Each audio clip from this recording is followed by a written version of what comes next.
Olá, boa noite. Tudo bem com vocês? Ajustando a câmera aqui. Pode ser que o sinal possa acontecer alguns cortes, né? Mas muito bem. A gente vai falar hoje sobre duas palavras, né? Duas palavras que são chave ao meu ver. Duas palavras que, por sinal, elas têm bastante coisa relacionada na palavra, né? A gente vai falar sobre peixes e a gente vai falar sobre mar, né? Essas duas palavras, peixe e mar. Apareceu aqui, boa noite, irmã Samara Moto, Sebastiana de Fátima. Muito bem, boa noite, paz do Senhor. Então, amados, e também quero falar um pouco, no meio da live, ou mais pro finalzinho, sobre um pouco do momento, né, dessa epidemia, né, do coronavírus, né, que está assolando em muitos lugares, né? Uma ameaça muito grande aí pro povo. Mas eu vou aguardar mais um pouquinho para entrar mais algumas pessoas aí pra gente poder estar entrando aí pro estudo, né? Irmão Roberto, que Deus abençoe. Boa noite, paz do Senhor. Um outro irmão aqui que não está aparecendo o nome, já que vai aparecer o nome do irmão. Paulo de Souza, amém. Deus abençoe, amado. Paz do Senhor. Que Deus abençoe a sua vida, sua família, seu ministério. Irmã Lucimara, diaconisa Lucimara, paz do Senhor, boa noite. Manda um abraço pro pastor, seu esposo, né? Pastor Fernando. Saudade de vocês aí, um abraço. Muito bem. Vamos começar lendo o texto de Mateus, capítulo de número 21. Tá certo, meus queridos? Deus tem uma palavra para vocês. Bastante coisa a gente vai falar. Tenho certeza que Deus vai nos abençoar com a sua palavra. Amém? Vou abaixar o volume aqui que tá chegando notificações, né? E pode atrapalhar. Aí. Muito bem. Então, como vocês... Eu coloquei lá o post, né, no Face e no grupo de estudo do WhatsApp. Queria estar fazendo essa live hoje sobre peixes e mar, né? O que significa essas duas palavras na palavra, né, na profecia do Senhor Deus. Muito bem. Quero ler com vocês aqui Mateus 21, a partir do 1.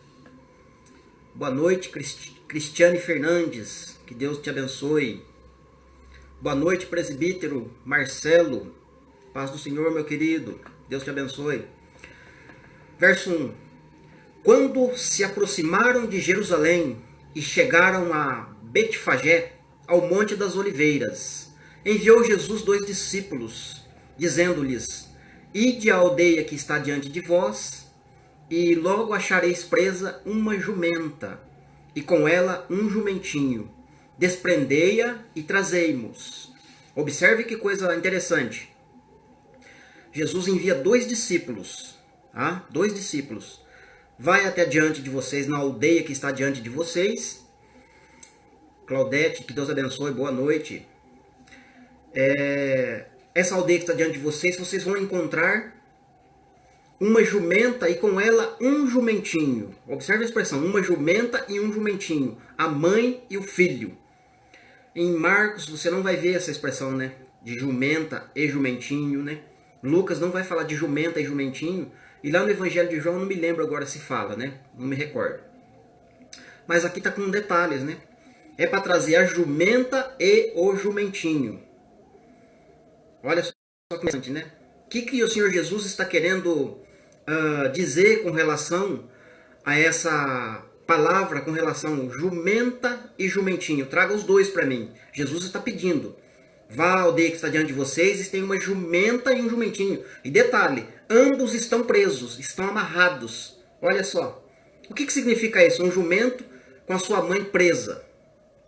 Quero perguntar uma coisa para os irmãos. O áudio tá saindo legalzinho aí? Como é que tá o áudio aí? Por favor, me respondam aí. Porque eu abaixei o volume do celular por conta das notificações. Eu quero saber como é que tá o áudio aí. Se tá chegando perfeito para vocês ouvirem aí, para a gente continuar a leitura e as explicações aí. Por favor, alguém me responda aí. Como é que tá o áudio?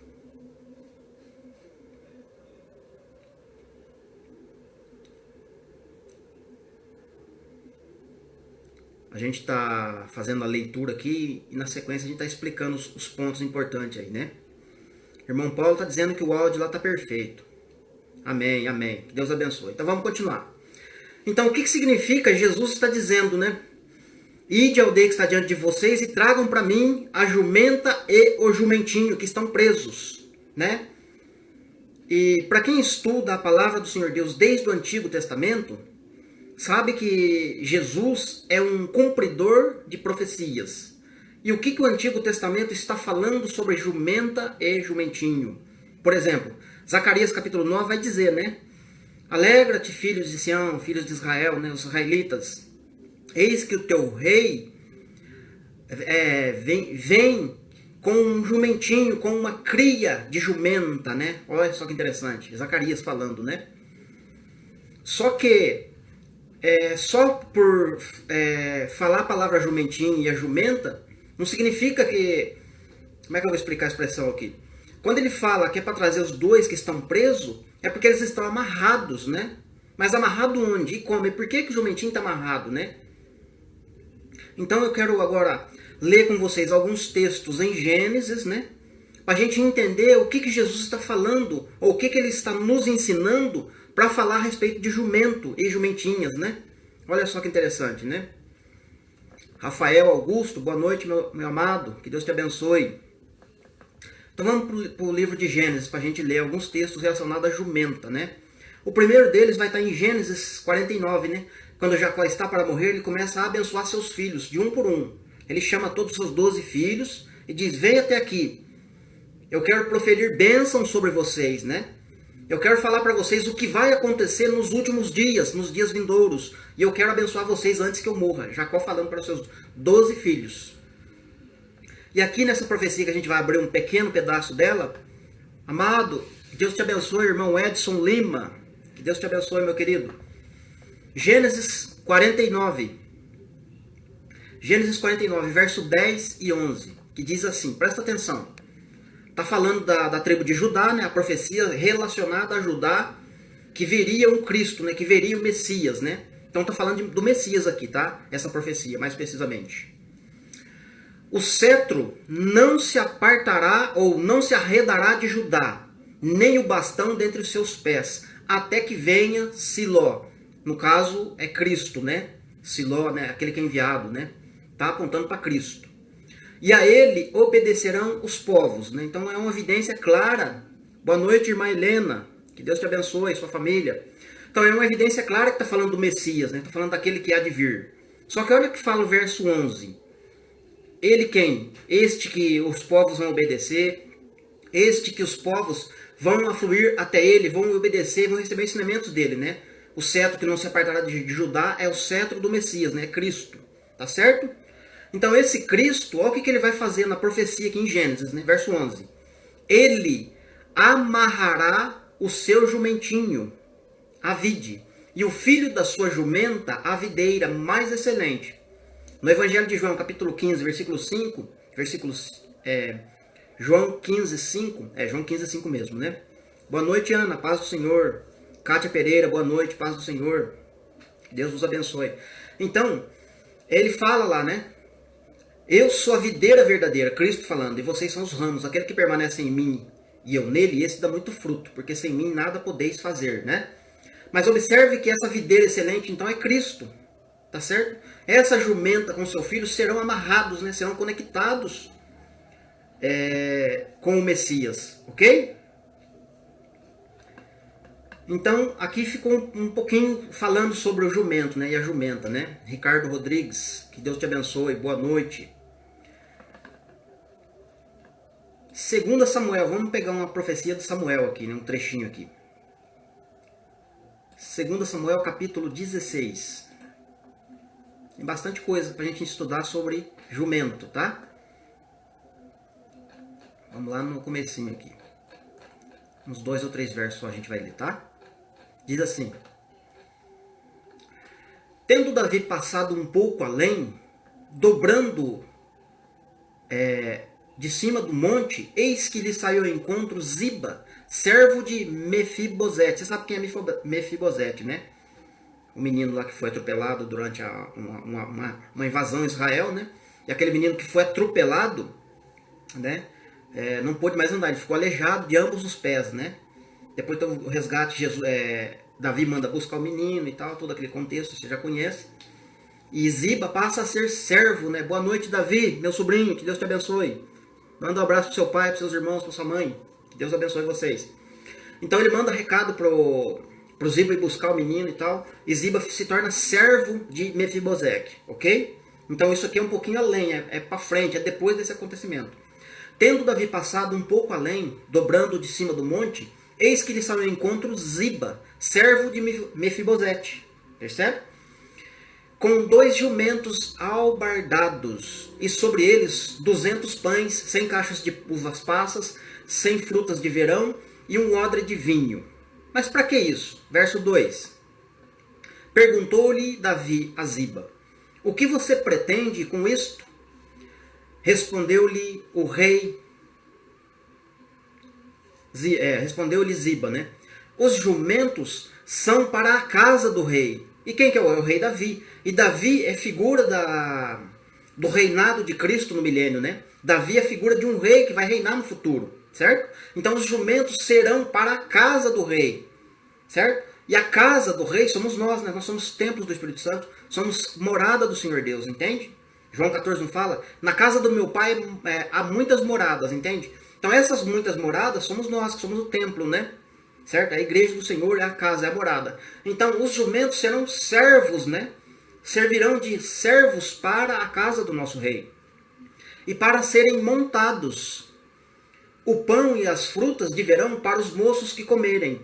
E o vinho para beberem os que estiverem cansados no deserto, né? Aqui apareceu a palavra deserto, por exemplo, né? Vocês estão vendo aqui atrás de mim, a lousa, né? Que eu estou fazendo uns estudos aí referente a João Batista, né? Que João Batista recebe a palavra no deserto, tem todo o contexto do deserto. Em Apocalipse 12 vai aparecer a igreja sendo conduzida para o deserto, certo? E nesse deserto a igreja vai sofrer, né? Ela vai padecer um pouco, né? Então ela vai ficar cansada no deserto. Quando tiver no finzinho de acabar o cansaço dela no deserto, vai se cumprir isso, né? Os jumentos vai ser servo, né? Mas já que a gente vai falar quem é o jumento, né? É uma tribo, é uma das tribos, né? Ou melhor, é uma dos príncipes, né, que surgiram de Ismael, né? Mas então, esses jumentos serão servos, né? Servirão para servos ou para alimentos, né? Ou para carregar coisas para a casa do rei, né? É as expressões que estão aparecendo aqui, tá certo? Roberta Faria, boa noite, que a paz do Senhor Jesus esteja com vocês. Vamos ler outro texto agora relacionado com jumento, né? Jumenta, certo? Gênesis 49, 10 e 11 a gente já leu. Vamos ler Gênesis 25, verso 18. Tem mais um texto aqui para a gente dar uma olhada. Gênesis 25, apenas o verso 18. Aqui está falando, né, da consequência, da habitação de Ismael. O que aconteceu com Ismael, né? Vamos pegar o 17, só para você ver que está falando de Ismael, né? Verso 17 e 18. E os anos da vida de Ismael foram 137 anos, e morreu e foi reunido ao seu povo. Habitaram desde Avilá até Sur. Avilá é Índia hoje, é a atual Índia hoje, entre a China e o Irã. É aquela região lá, a Indonésia, a Índia, certo? Atrás do Irã. Sentido com quem vai para Sur, né? Não é Assur, é Sur, né? É uma região que tem ali perto do Kuwait, no finalzinho onde o rio Eufrates desemboca no Golfo Pérsico, né? No mar. Ali tem uma naçãozinha por nome Kuwait. Naquele biquinho ali tá a região de Sur. Porque olha que diz a sequência. Que olha para o Egito como quem vai para a Síria. A Síria é a região. Boa noite, meu querido irmão Galvão. Que Deus te abençoe, a sua casa, a sua família. Então a região Assur é a Síria. Ou seja, você está lá na Índia, região de Avilá, que é o lugar onde Ismael se estabeleceu como morada naquele tempo, né? Só que pegou todo aquele trecho, passa próximo ao Irã ali, vai passando, passa por dentro dessa naçãozinha Kuwait que eu falei agora, e finda ali no Iraque, tá certo? Próximo à Turquia, porque a Turquia seria a sede do Império Assírio da época de Senaqueribe, a Síria, né? Então, a atual Turquia hoje seria a sede da Assíria. Então, a região que Ismael habitou, morou e ficou como sendo conhecido como caldeus, mas precisamente é o Iraque, né? Mas pega desde lá de Avilá, ok? Outro texto aqui em Gênesis mesmo. Gênesis 16, 11 e 12.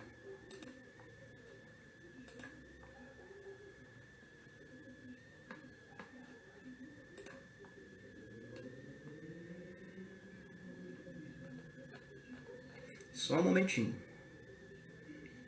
11 e 12 diz assim: Disse-lhe ainda o anjo do Senhor: Concebeste e darás à luz a um filho, a quem chamarás de Ismael, porque o Senhor te acudiu na tua aflição.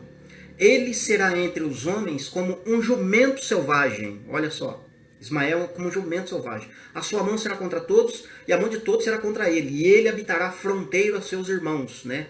Para ficar de frente com seus irmãos, ele teria que ficar ali na região do Iraque, terra dos caldeus, ok? Então, logo nós entendemos que Jesus, ao montar no jumentinho com a jumenta, ele está mostrando que no futuro, esse jumento com a sua mãe se tornariam servos do povo de Deus, servo do corpo de Cristo. Não sei se estão me compreendendo. Por quê? Porque Jesus é um cumpridor de profecias, né? E lá no contexto de Gênesis 49, né? Fala lá também a sequência do texto que a gente não leu, sobre o jumento, né? A tribo lá que está sendo falada no caso, né? Que seria presa, né? Seria amarrada na videira. Essa tribo também teria suas vestes lavadas no sangue em sangue de uva, né? Na verdade em suco de uva a expressão lá, né? Mas tipifica o sangue de Cristo, né? Que eles teriam suas vestes mudadas, suas vestes trocadas, né? É a mesma coisa que vai acontecer com os jumentinhos lá, né? Daqui a pouco a gente vai ler de novo o texto, a sequência. E a gente vai perceber que o Orivaldo Costa, boa noite, que Deus te abençoe sua vida, sua família. Então a gente vai perceber que aquele jumentinho com a sua mãe vão ter suas vestes mudadas, né? Eles vão jogar suas capas, eles vão jogar suas vestes em cima do jumentinho, que é a jumenta, para Jesus montar. Percebe? Outro texto. Na verdade eu não vou ler esse texto, né? Na verdade eu vou citar de cabeça aqui, porque eu acho que você está cansado de ler esse texto.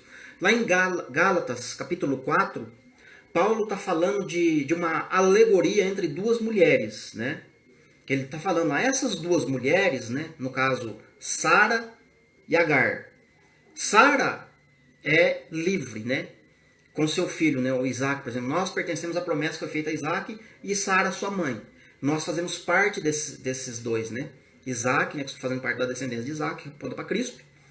E Sara, que aponta para Nova Jerusalém, da qual é nossa mãe. Só que quando ele vai falar de Agar, ele fala... Agora, o que diz a palavra? A palavra diz, lança fora a escrava com seu filho. Porque a escrava com seu filho não herdará, no sentido de eleição, de reinar com nós, né? Conosco, com a igreja, com o corpo de Cristo. Certo? Porque foi falado para eles que eles seriam servos, né? Foi falado para Esaú, na verdade, né? Para Rebeca, desculpa. Que o mais velho se tornaria servo do mais moço, né? É claro que eu mudei os nomes aqui, mas é o mesmo significado, né? A mesma sequência de situação que a gente está vendo, né? Então o mais velho se tornaria servo do mais moço. Isso ainda não aconteceu, né? É só no milênio que isso vai acontecer. De Esaú e Ismael se tornar servo de Isaac, né? Servo de Abraão, servo de Jacó, servo nosso, né? Servo do corpo de Cristo. Boa noite, irmã Maiara, Inácio, que Deus abençoe o casal, que Deus abençoe a família de vocês. Então percebe que ele está o quê? Nesse contexto, né, de Gálatas ali, ele está falando de Agar e seu filho, que eles estão onde? Na escravidão, né? Eles são os escravos no tempo da escravidão. Estão como se fosse a própria Jerusalém, né? A atual Jerusalém, que é escrava com seus filhos, que aponta para o Monte Sinai, que está na Arábia, né? Mas ele está falando de Agar e está falando de Jerusalém, né? Ou seja, de um povo que está na escravidão. E esse povo que está na escravidão, com seus filhos, aponta para esse jumento com a sua filha, esse jumentinho com a sua mãe, né? Que Jesus viu que estava preso, pediu para os 2 discípulos irem até eles e resgatar o jumentinho, né? Trazer o jumentinho. Olha só que interessante. E quem que vai atrás? É os 2 discípulos, né? É 2 discípulos que vão lá e desamarram o jumentinho com a jumenta e trazem até Jesus. E como que funciona isso? Por exemplo, quando nós anunciamos a palavra, quando nós falamos do Evangelho para Ismael, para Esaú, para o povo ímpio, o povo que parte da parte da escravidão, vamos dizer assim, esse povo, boa noite Serginho, que Deus te abençoe. Esse povo que está na escravidão, quando eles ouvem o Evangelho, eles se tornam, quando ouvem e obedecem, é claro, né? Eles se tornam livres, né? Ou seja, caem as algemas, eles não estão mais presos. Então, quando nós anunciamos a palavra, a pessoa não fica mais presa, ela é livre, ela se torna livre, como Isaac, como Sara, como nós estamos. Como foi falado, né? Em Gálatas 4, quando Paulo está explicando lá. Assim, esses 2 discípulos é uma sombra, é uma tipologia, é uma profecia de que as 2 testemunhas de Apocalipse 11 vão na frente anunciando, entende? Vão até a aldeia diante de vocês, que vocês vão encontrar um jumentinho com a sua mãe, que eles estão presos. E eles precisam ser libertos. Tragam eles até mim, que eles vão servir de meus servos, né? Eu vou montar neles. Eu vou me apoderar deles. E eles vão me obedecer. E foi o que aconteceu, né? Então, se vocês observam que Ismael se torna servo, né? Isso no milênio, isso não se cumpriu ainda, né? Só vai se tornar depois que a igreja for glorificada, a igreja sendo arrebatada, corpo transformado, se tornar reis e sacerdotes. E aí Ismael com Esaú, que seria a parte do jumento, vão se tornar servos, né? Vão se tornar súditos do rei, vão servir a nós. Como a gente leu lá em 2 Samuel, capítulo 16, no contexto que aparece Davi, Mefibosete, Ziba, né? Parece jumento, parece pão, parece vinho. Tudo isso, né? Relacionado. Agora, vamos continuar lendo, né? Mateus 21, que tem mais coisas interessantes ali para a gente entender, né? Para aí a gente começar a compreender a expressão peixe e mar, tá? Não tô longe, não tô fora do foco não, tá? Aguenta a mão aí. Mateus 21, a gente leu o verso 1 e 2, né? Agora vamos ler ao 3, né? O 3, a sequência. E se alguém vos disser alguma coisa, respondei-lhe: que Deus te abençoe, pastor Arildo Gomes, que Deus abençoe sua família, seu ministério.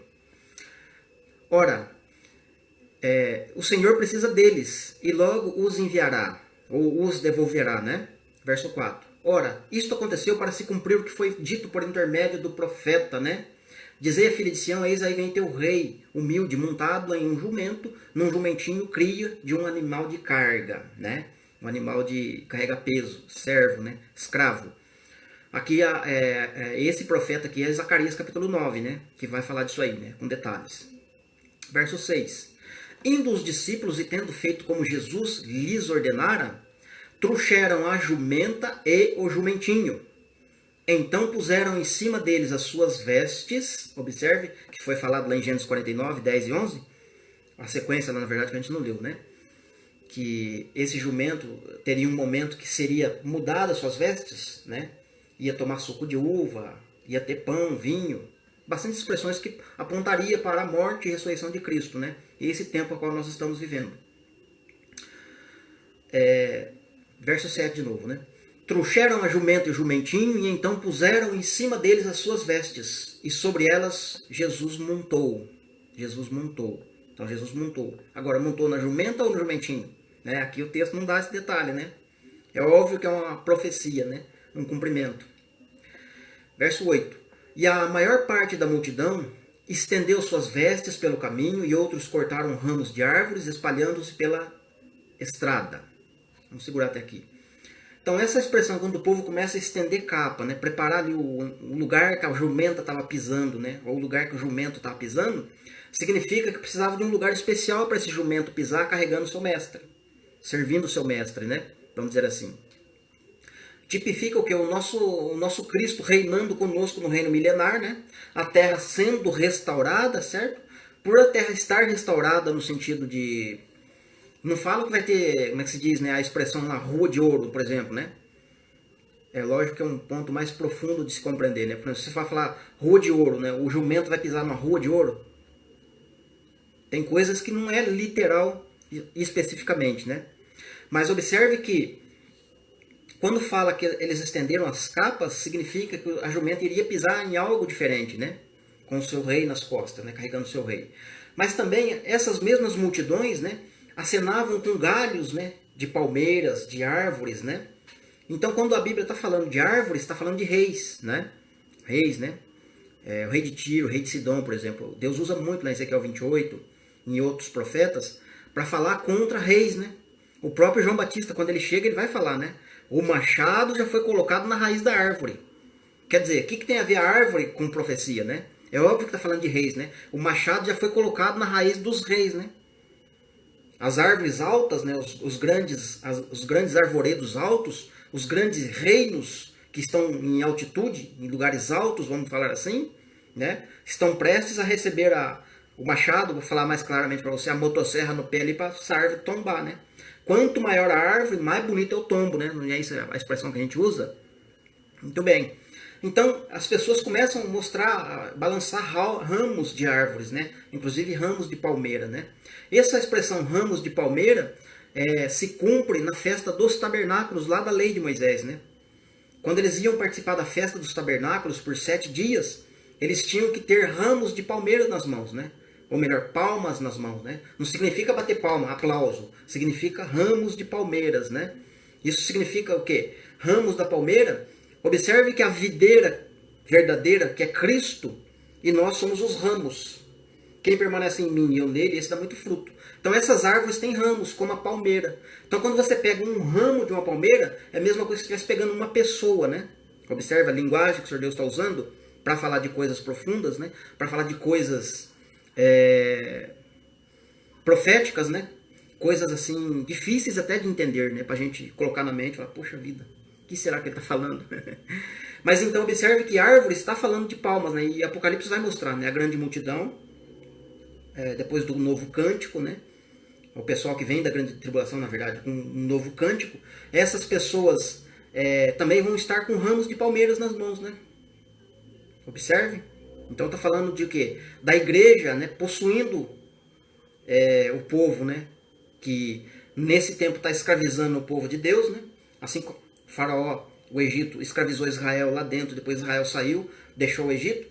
Nós estamos sendo, entre aspas, escravizados pelo mundo, mas vai ter um momento que nós vamos dar a volta por cima, certo? Aí o mundo vai se tornar nosso servo, porque nós vamos reinar neste mundo, né? Boa noite, pastora Márcia, que Deus te abençoe, pastor Antônio, que Deus abençoe vocês. Vamos continuar lendo, verso 9, né? E as multidões, tanto as que os precediam como os que o seguiam, clamavam, Hosana ao filho de Davi, bendito é o que vem em nome do Senhor, Hosana nas maiores alturas. E entrando ele em Jerusalém, toda a cidade se alvoroçou e perguntavam, quem é este? Irmã Cristina, boa noite, paz do Senhor. Verso 11. E as multidões clamavam, este é o profeta Jesus de Nazaré da Galileia, né? O Cristo. Agora a gente vai entrar em uma outra cumprimento da profecia, ou mais uma profecia de Jesus se cumprindo parcialmente. Essa não se cumpriu por toda ainda também. Verso 12, né? É o 12 e o 13 que a gente vai ler, na verdade. Tendo Jesus entrado no templo lá de Jerusalém, expulsou todos os que ali vendiam e compravam. Também derrubou as mesas dos cambistas e as suas cadeiras dos que vendiam pombas, e foi moeda para todo lado. E disse-lhes, está escrito, a minha casa será chamada casa de oração, e vocês, porém, as transformaram em covil de ladrões, covil de salteadores.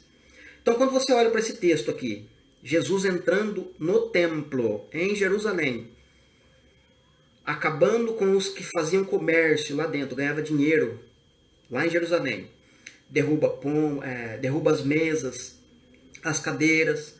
Com certeza o dinheiro naquela época não era cédula, não era papel, era moeda de ouro, né? Então foi moeda para tudo quanto é lado, espatifou moeda para tudo quanto é lado, com certeza, né? Os animais, expulsou os animais de lá de dentro, expulsou os vendedores, né, de produtos e coisas que eram feitos para o sacrifício no templo, inclusive, né? Eram coisas que eram feitas no sacrifício do templo. Mas essas coisas, né? Ai, a minha esposa entrou. Boa noite, minha querida. Essas coisas que Jesus está falando, expulsando, né? Está se cumprindo uma parte da profecia. Observe para você ver uma coisa agora interessante. Eu sou templo, eu sou morada de Deus, casa do Senhor, né? O Espírito Santo. Quando você tem entendimento que Deus habita nesse templo e não em um prédio, esse texto já perde um pouco o sentido se você aplicar para o nosso tempo e para o futuro.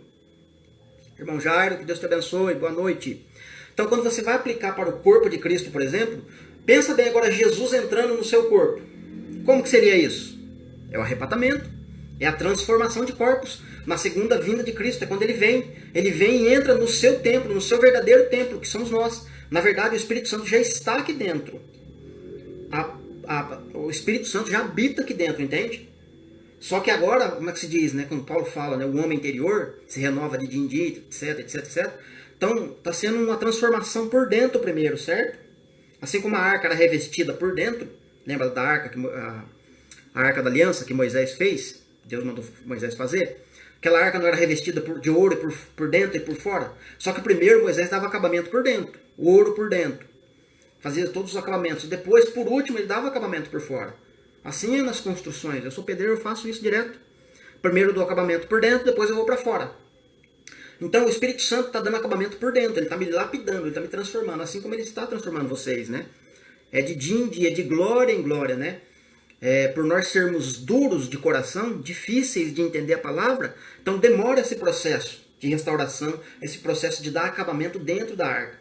Quando essa arca estiver pronta por dentro, aí Jesus vem e reveste ela por fora, que é o arrebatamento e a glorificação do corpo. Só que quando acontecer isso, significa que Jesus está entrando fisicamente, né?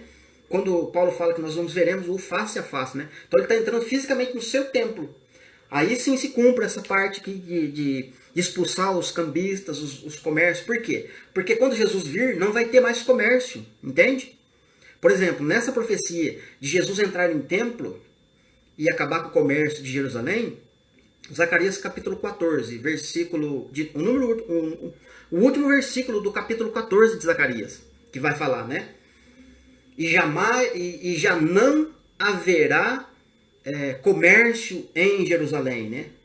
Ou seja, no começo do capítulo 14, mostra o arrebatamento, mostra a grande tribulação, mostra uma parte da festa dos tabernáculos acontecendo, né? No verso 15, 16, verso 14, 15, 16, vai estar falando disso, da festa dos tabernáculos. Depois no finalzinho ele vai falar. E quando estiver acontecendo isso, ou tudo isso se cumprir, já não haverá comércio em Jerusalém. Agora, se observa hoje em Jerusalém, tem comércio lá? Sim, e muito. Não é poucos os pastores, né? Os apóstolos que saem daqui do Brasil, vão até Jerusalém comprar vassoura, ungir vassoura, comprar óleo, comprar terra de Israel para trazer no saquinho para vender aqui. A lista é grande de coisas que eles vão até lá, compram e trazem aqui para vender, fazer dinheiro, né? É que nem aquela música lá do Duque da Alvança, não lembro com precisão aqui, né? É muita gente graúda implorando ajuda com a Bíblia na mão, né? Esse é o comércio que nós estamos vivendo hoje. Então esses homens vão até lá e fazem comércio, ou seja, não se cumpriu ainda, entende? Está tendo comércio em Jerusalém ainda. Mas vai chegar um momento que Jesus vai vir e vai acabar com esse comércio, lá e aqui. Percebe? Então, templo de Deus somos nós, né?